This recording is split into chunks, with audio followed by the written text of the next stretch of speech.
ముందుగా తెలంగాణ నుంచి వస్తున్న టాప్ 3 హెడ్లైన్స్ ఏంటో ఒకసారి చెక్ చేద్దాం.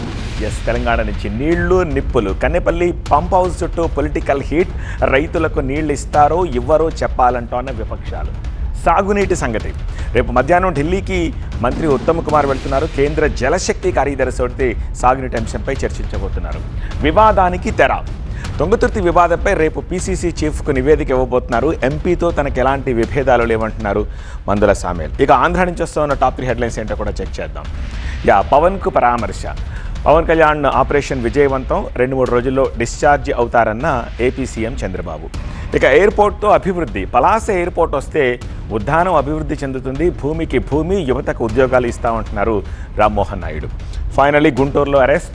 వైసీపీ అధికార ప్రతినిధి నాగార్జున యాదవ్ అరెస్ట్ అయ్యారు. గుంటూరులోని ఇంటి నుంచి తెలంగాణ పోలీసులు తీసుకెళ్లారు. ఇవి 2 తెలుగు రాష్ట్రాల్లో ఈ సమయం వరకు ఉన్న టాప్ 3 హెడ్లైన్స్.